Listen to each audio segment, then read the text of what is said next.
अस्सलामुअलैकुम। उम्मीद है कि आप सब खैरियत से होंगे। आज हम जानेंगे क्रिप्टो ट्रेडिंग के बारे में कि क्रिप्टो ट्रेडिंग है क्या, क्योंकि इससे पहले हमने डेफिनेटली पढ़ी थी क्रिप्टो करेंसी। क्रिप्टो करेंसी तो जस्ट करेंसी थी। इसके बारे में ट्रेडिंग कैसे करते हैं, प्रॉफिट वगैरह लॉस में, वो सारी चीज़ें हम इसमें इंशाल्लाह कवर करेंगे। और हाँ, मैं आपको एक बात बता दूं कि देखें, मैं इतना वीडियो एडिटर तो हूँ नहीं कि आपके लिए कोई अच्छे से ग्राफिक्स बना लूँ या वीडियो वगैरह एडिट कर लूँ। वो तो मैं नहीं कर सकता क्योंकि मैं उसमें एक्सपर्ट नहीं, लेकिन फिर भी मैं आपके लिए स्लाइड्स वगैरह बनाता हूँ। तो वो भी अगर आप देखेंगे तो इंशाल्लाह आपके लिए काफ़ी रहेंगी, क्योंकि मैं देखें नॉलेज तो प्योर ही दे रहा हूँ और अच्छी खासी, लेकिन मैं इतना एक्सपर्ट नहीं कि मैं वीडियोस वगैरह भी एडिट कर सकूं। इससे ही काम चला लें थोड़ा बहुत। बाकी इंशाल्लाह जब हम टेक्निकल्स में आएंगे तो उस पर वो चार्ट्स वगैरह पे काम करेंगे। देखें, जो क्रिप्टो ट्रेडिंग है ना, उस पर हम जैसे कि आपको पता है कि बाइंग और सेलिंग करते हैं कॉइन्स की। अब बाइंग सेलिंग तो करते हैं, लेकिन पक्का नहीं कि भाई प्रॉफिट में या लॉस में। डेफिनेटली जो नया बंदा होगा वो बाय करेगा, फिर उसको लॉस में सेल करेगा, फिर वो जब मार्केट नीचे आती है फिर वो बाय करता है, ऊपर जाती है सेल, थोड़ा ऊपर जाती है फिर से बाय करता है कि यार ये तो ऊपर जाएगी, फिर नीचे आती है। तो ये मसले होते हैं क्रिप्टो ट्रेडिंग में बिगिनर्स के साथ, क्योंकि उनको एनालिसिस वगैरह का पता नहीं होता। बस वो आते हैं और शौक पर बस ऐसे ही बाय सेल करते हैं। अब उसके बाद आता है एक्सचेंजेस या एप्स। इसलिए मैंने लिखी है क्योंकि नए बंदे को एक्सचेंजेस का पता नहीं। तो एप्स, वो भाई जो क्रिप्टो ट्रेडिंग है ना, वो हम जो करते हैं वो एप्स पर करते हैं, एक्सचेंजेस पर करते हैं। वो एक्सचेंजेस कौन सी होती हैं हमारी? बाइनांस हो गई, बायबिट हो गई, बिटगेट हो गई, काफ़ी दूसरे भी हैं, क्यू कॉइन हो गई। अब उसमें मेन जो है वो बाइनांस है अभी, क्योंकि डेफिनेटली टॉप पर वो है। उसके बाद कह सकते हैं बिटगेट, लेकिन मैं तो बाइनांस पर भी करता हूँ, बिटगेट पे भी, क्योंकि दोनों डेफिनेटली रिस्क मैनेजमेंट है। वो भी हम इंशाल्लाह आगे चल के आपको मैं सिखा दूँगा। उसके बाद टाइप्स ऑफ ट्रेडिंग। अब देखें, टाइप्स ऑफ ट्रेडिंग दो होते हैं, दो किस्म की ट्रेडिंग होती है। एक होती है स्पॉट ट्रेडिंग, दूसरी फ्यूचर ट्रेडिंग। अब स्पॉट ट्रेडिंग में क्या होता है कि हम कोई भी कॉइन बाय करते हैं, उसको होल्ड करते हैं और देन सेल करते हैं उसको प्रॉफिट में। अब जो फ्यूचर ट्रेडिंग है, यानी कि समझ लेंगे स्पॉट ट्रेडिंग में जो कॉइन है ना, उसकी ओनरशिप हमारे पास होती है। हम साल के बाद सेल करें, 10 साल के बाद हमारा ही होता है। फ्यूचर ट्रेडिंग में क्या होता है, जो कॉइन है वो हम बाय नहीं करते, हम कॉन्ट्रैक्ट बाय करते हैं। फिर जब कॉइन ऊपर जाता है या नीचे जाता है तो उस पर हमें प्रॉफिट लॉस होता है। ये कुछ ऐसी चीज़ें हैं फ्यूचर ट्रेडिंग में, जो कि हम आगे चल के इंशाल्लाह डिस्कस करेंगे। कि जो आप ये सुनते हैं ना कहानियाँ कि भाई हमने एक दिन में 50 लाख गवा दिए, 1 करोड़ गवा दिए, ये सारी चीज़ें फ्यूचर ट्रेडिंग में होती हैं।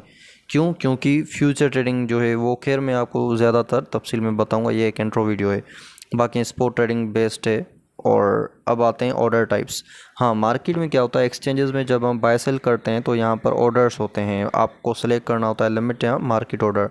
लिमिट में क्या होता है कि भाई जो प्राइस है वो आप, यानी कि मिसाल कोई कॉइन बाय किया आपने तो अपनी प्राइस के हिसाब से, मिसाल कोई सोलाना है तो आपने वो 280 पे बाय करना है तो 280 पे ही बाय करेंगे और हो जाएगा। लेकिन मार्केट पे क्या होता है, आप जल्दबाजी में या जल्दी में बाय करना चाहते हैं, क्योंकि मिसाल आपने एनालिसिस की, आप सोचते हैं कि यार मार्केट निकल गई, जैसे स्कैल्पर्स।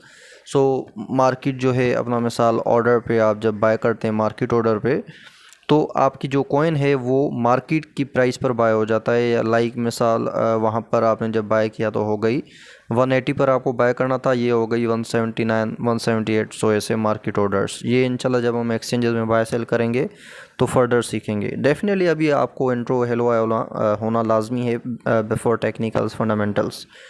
अब आते हैं स्टाइल्स ऑफ ट्रेडिंग। वो था टाइप्स, ये है स्टाइल्स। स्टाइल्स यानी कि हर किसी का अपना स्टाइल है ट्रेडिंग करने का। तो इसमें डे ट्रेडिंग आता है, जिसमें क्या होता है, मैंने कोई कॉइन बाय किया, एनालिसिस किया और उसको डे के अंदर ही सेल कर दिया। फिर 4 घंटे, 5 घंटे, 6 घंटे मैंने होल्ड किया। अब इसमें जो टाइम फ्रेम यूज़ होता है वो 15 मिनट होता है या 1 घंटे का। ये टाइम फ्रेम भी समझ लें कि वहाँ पर चार्ट पर होते हैं, जो इंशाल्लाह जैसे ही हम ट्रेडिंग व्यू का ओवरव्यू लेंगे तो उसको हम सीखेंगे। हाँ, यहाँ पर मैं आपको एक मेन इंपॉर्टेंट बात बता दूँ, जैसे ही हम टेक्निकल से स्टार्ट करेंगे उससे पहले आपको ट्रेडिंग व्यू एक डाउनलोड करना है। खैर, उसके बाद आती है हमारी स्विंग ट्रेडिंग। स्विंग ट्रेडिंग में क्या होता है कि जो हम ट्रेड है वो 1 वीक के लिए या 4, 5, 6 दिन के लिए भी रख देते हैं, होल्ड कर देते हैं, क्योंकि इसमें टाइम फ्रेम हम बड़ा यूज़ करते हैं, 4 आवर्स यूज़ करते हैं, 1 डे यूज़ करते हैं। तो इनकी जो एक एक कैंडल है वो ही समझ लेंगे 4 आवर्स की होती है। वो भी जब हम कैंडल फॉर्मिंग सीखेंगे तो इंशाल्लाह ये सारी चीज़ें कवर हो जाएंगी, आपको पता चल जाएगा टाइम फ्रेम्स का डिफरेंस। स्विंग ट्रेडिंग ये है। अब जो पोजीशन ट्रेडिंग है वो समझ लें कि इन्वेस्टमेंट भी हम इसको कह सकते हैं, क्योंकि इसमें जो ट्रेड है वो हम करते हैं, कोई कॉइन बाय करते हैं, उसको फिर वीक्स के लिए, मंथ्स के लिए जो है ना होल्ड कर देते हैं, क्योंकि इसमें हम जो टाइम फ्रेम वगैरह यूज़ करते हैं वो 1 वीक का यूज़ करते हैं, लॉन्ग टर्म का यूज़ करते हैं। सो इसको हम पोजीशन ट्रेडिंग इसलिए कहते हैं कि काफ़ी टाइम तक हम ट्रेड को होल्ड कर दें। डेफिनेटली यहाँ पर फिर उनकी इन्वेस्टमेंट ज़्यादा होती है। मिसाल अगर उन्होंने 50 लाख लगाए और उन्होंने ना समझ लें कि 1 साल के अंदर या 6 महीने के अंदर या 3 महीने के अंदर अगर 50% में निकाला तो 25 लाख बेहतरीन है। सो पोजीशन ट्रेडिंग का ये मज़ा होता है कि ये इन्वेस्टमेंट के लिए काम होता है, और इसमें स्ट्रेटजी है ज़ीरो लॉस की, नो एसएल की, वो भी इंशाल्लाह आगे हम चल के सीखेंगे।